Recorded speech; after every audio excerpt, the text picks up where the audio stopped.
I know you felt it. Green and white and green. Who are we, the Celtics? Who are we, the Celtics? Who are we, the Celtics? All right, Celtics fans, we are back with another episode of Boston Celtics Game Day Recap. I'm your host, Guy DiPlacido, and the Celtics fall to the 76ers, 116-115 in overtime. Oh, God, this was a roller coaster of emotion. I don't know. We're going to dive into today's podcast, run it the same as usual. Start with player of the game, run through some of the highs, some of the lows. But before we get started here, I want to let everybody know that I am going to be on my honeymoon starting tomorrow. So the podcast will not be happening for a little bit, or they're going to be a lot more inconsistent. I will not be able to podcast after every single game, unfortunately, but the wife needs some time for her as well. So we're going to dive into today's podcast after saying that. But to get things started with player of the game, this one kind of has me for a loop. But I think I'm going with Jason Tatum. And here's why. Jason Tatum arguably played the worst half of basketball we have seen in his career. He started this game 0 for 8 from the field. He had one pull-up mid-range with like a minute left in the second quarter to score his first bucket of the entire game. So he went basically an entire half of basketball without scoring a single point. But he turned it on. End of the night, 24 points, 18 rebounds, 6 assists, a steal, 4 blocks, just 2 turnovers in this one. Really, really solid overall game from Jason Tatum after the first half. You talk about a guy coming out, stepping up in immediately in that third quarter. He came out, had the first 5 points of the game, I believe, the first 5 points of that half. Ended that third quarter with 15 points. So 13 points in that quarter. And then added another, I don't know, what's it, 9 points in fourth quarter / overtime. Listen, 5 points he had in OT out of the team's 8. So he did the bulk of the scoring in overtime. The decision at the end of regulation to pass the ball out and not take a shot at the rim, I don't like. I don't like him passing up an opportunity to get to the rim in overtime to kick out to Marcus Smart. Again, it happened twice at the end of regulation and at the end of overtime. Marcus Smart ends up with the 3-pointer, from Jason Tatum. And it was stuff that it shouldn't have been put in Smart's hands. You want to give the ball to one of your guys, and that's Jason Tatum or Jaylen Brown. Like, those are your guys. Those are your 2 all-star players that are 2 of the best offensive players in the league. And you're kicking it out. And I know that they trust everybody around them, right? But the fact that Marcus Smart is a better 3-point shooter percentage-wise than a lot of people want to give him credit for. And he ended the night 4 of 10, right? 40% is good, right? You just don't want to waste so much time. We're going to talk about that at the end of this podcast. I'm just having a hard time trying to talk through this entire game because it is so frustrating. But outside of Jason Tatum, we had pretty good performances from a lot of guys. Al Horford, 10 points, 7 rebounds, 4 assists, 2 steals, 5 blocks. One of the best offensive or one of the best defensive games that we have seen from him all playoffs long. Al Horford tonight was sensational on the defensive end, especially late in the game on Embiid. Like, he had a big block on Embiid when the game was tied at 96. He had that monstrous up fake drive and dunk to go up 98-96 right after that. Then he had another huge block on Embiid that led to a Smart 3, and then another block shot on Embiid with 32 seconds left. Well, the Celtics were up 2. So Al Horford, like, unbelievable game down the stretch that allowed the Celtics to outscore Philly 24-15. Like, you got to take this into consideration. The Celtics were down 9 at the end of the third quarter, and we outscored them by 9 and forced overtime. And a lot of that came from the fact that the Celtics held Philly to 15 points in the fourth quarter. Al Horford was clutch with all of these stops. He really bothered Embiid and was forcing him to think about everything. And as much as I hate Doris Burke and that whole ESPN broadcasting crew, even they mentioned it. Even they mentioned that Al Horford was making Joel Embiid think. And it worked. He played a really, really solid defensive game down the stretch in this one that should have been enough. It wasn't. Jaylen Brown, another solid game. You know, I'm a little bothered by the fact that he only ended the night with 23 points after a blistering hot start in the first. Like, he was outscoring Philly 12-1 early on in this game. And he did it on super efficient shooting. He was 5 of 7 from the field, had a couple like spot up threes in people's eyes, couple strong takes, like was doing a little bit of everything. And listen, this isn't a game where he only took 3 shots after the fact, after the first quarter, but it just seemed like he was a little like disconnected from the offense. And, you know, credit Joel Embiid for that, because I think Jaylen Brown does a really good job of getting into the heart of the defense, getting to the rim. And tonight, like, he was kind of forced out of that because Joel Embiid was down there and he played a lot of minutes in this one. Joel Embiid played really well again. Like, this is a game. He played 46 minutes.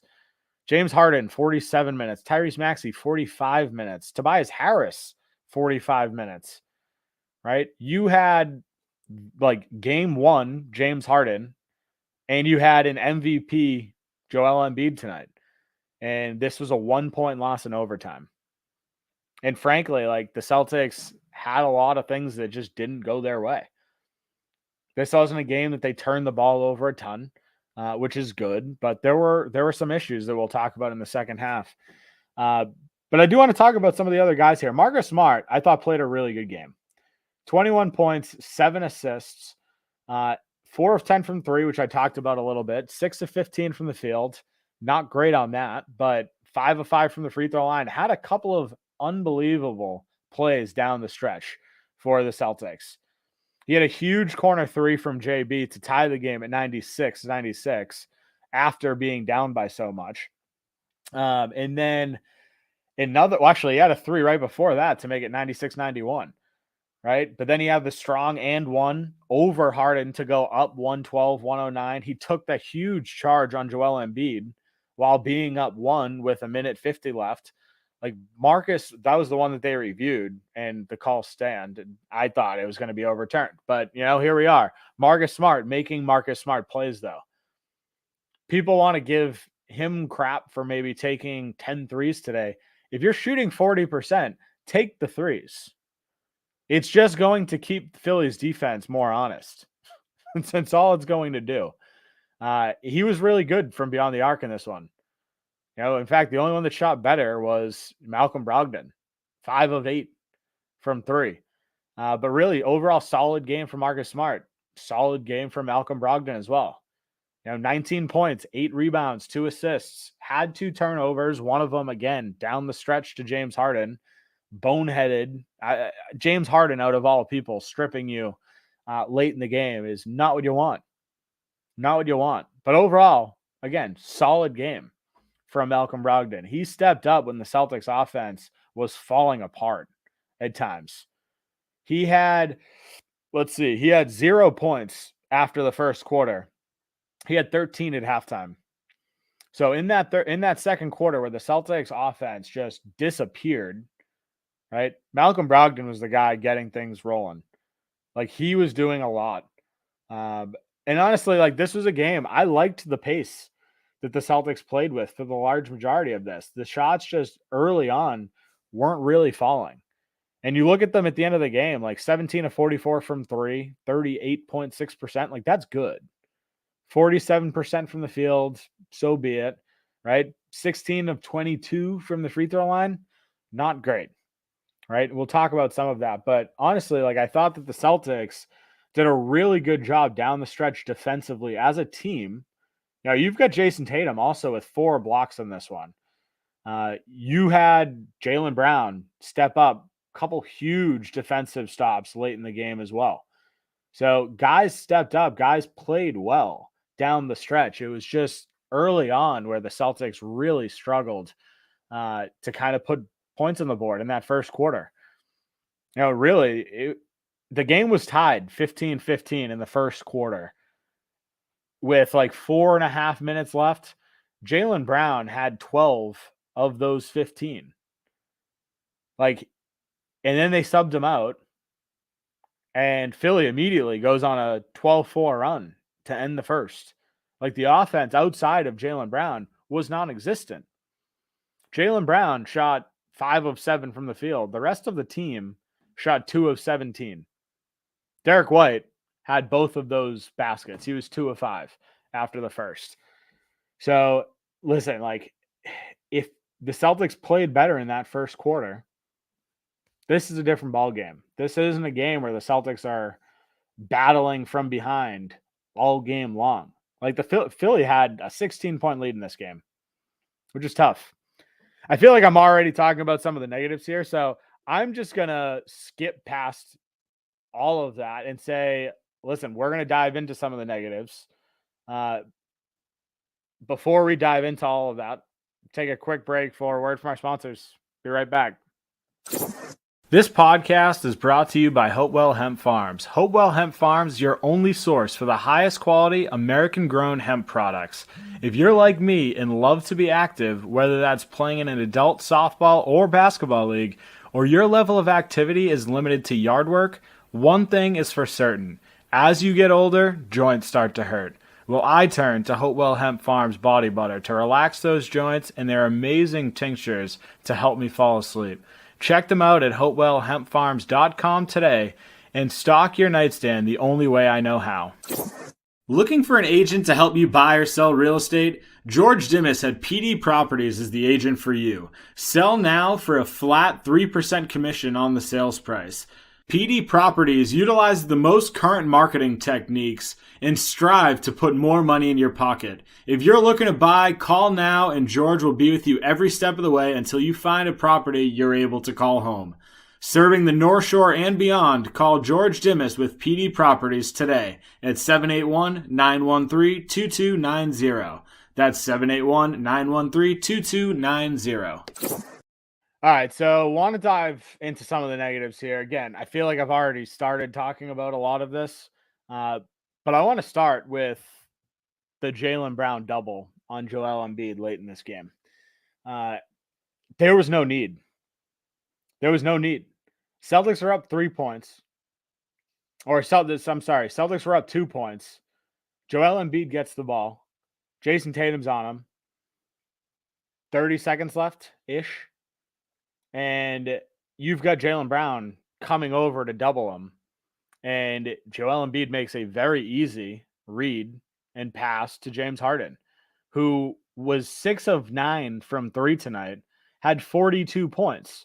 So you left Joel Embiid with the opportunity to tie the game if he hits the 2, and you leave a wide open James Harden for 3 with a very easy read.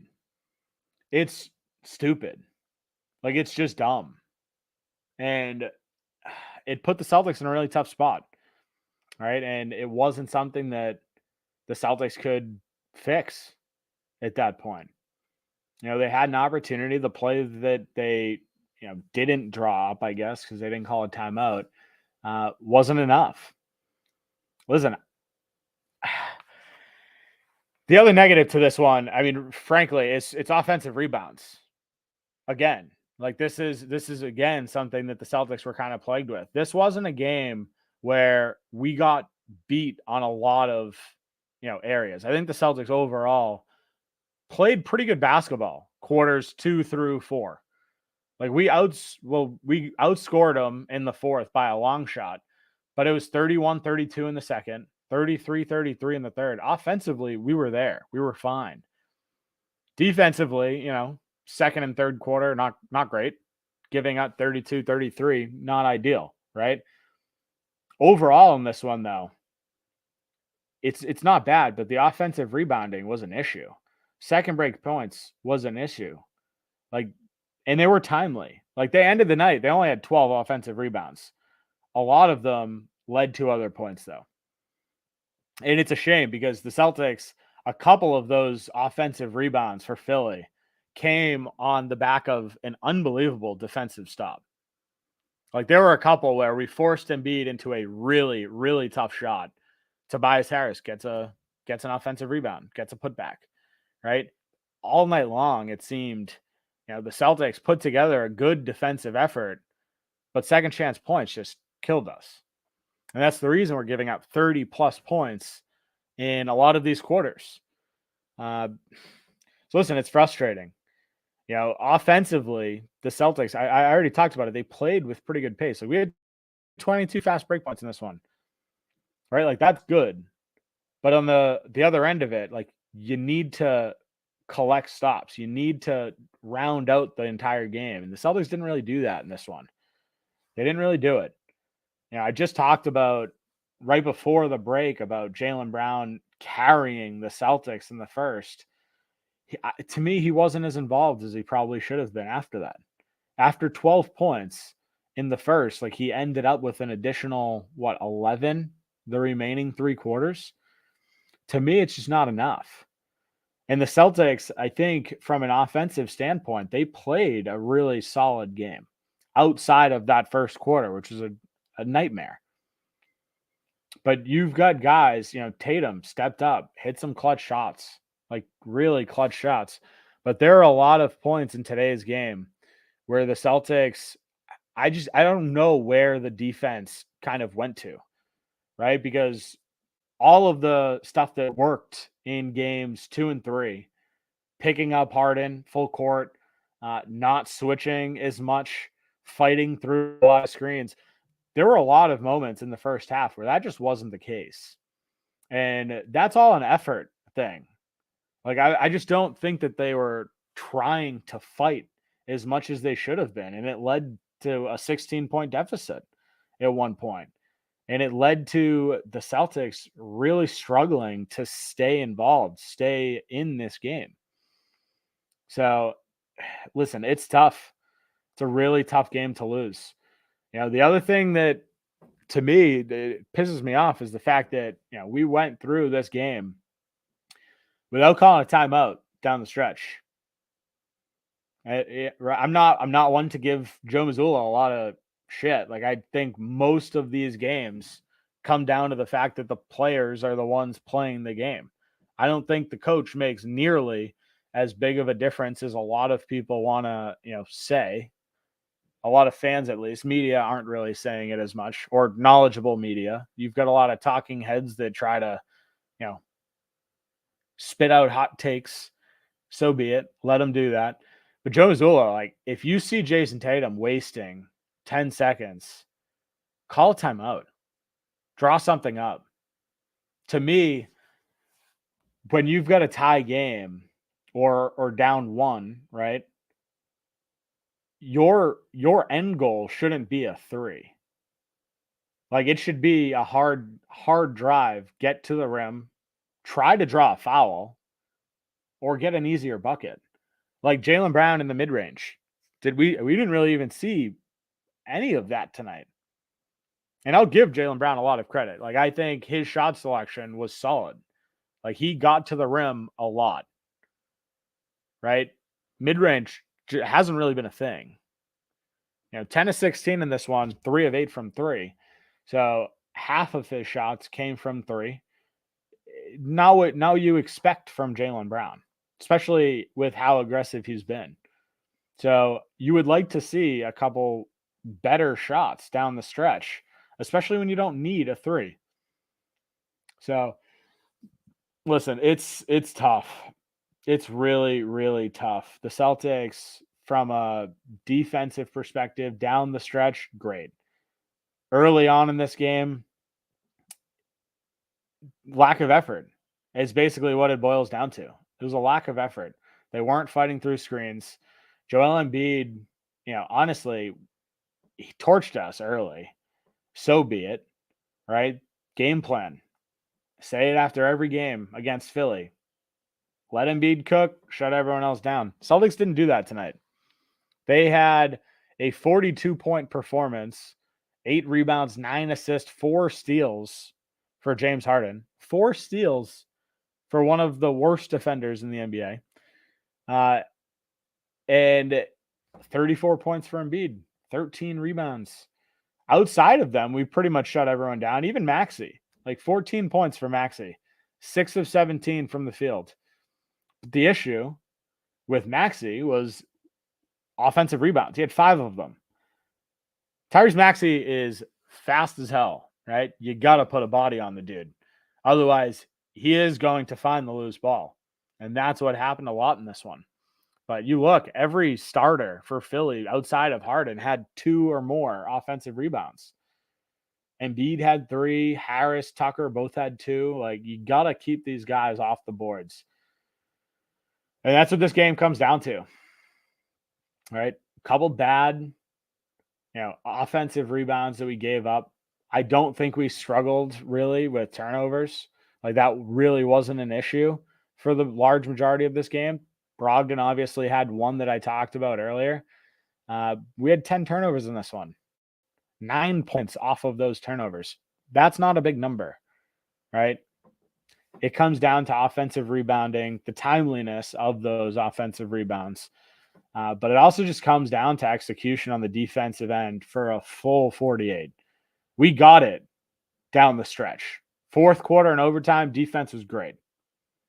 They just scored 1 more point than we did in overtime. And it was because of a bad double team.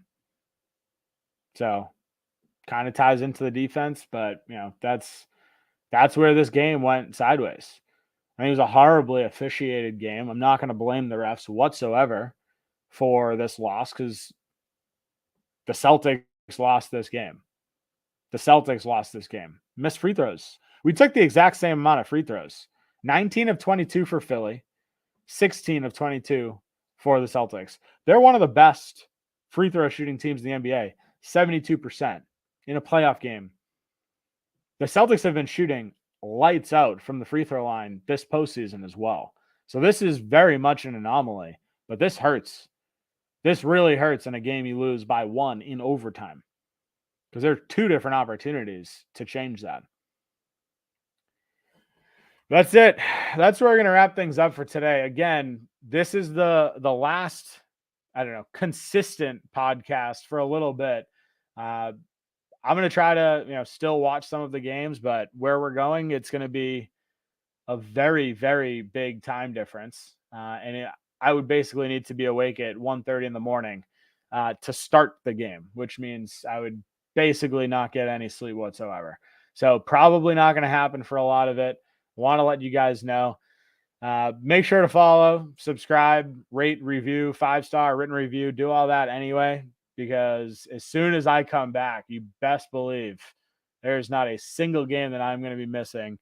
And the podcast will continue flowing. But that's where we're going to wrap things up, guys. Have a great night, Celtics fans. Try to. And we'll hopefully talk pretty soon. Yeah, you couldn't help it. I know you felt it. Green and white, white and green. Who are we, the Celtics? Who are we, the Celtics? Who are we?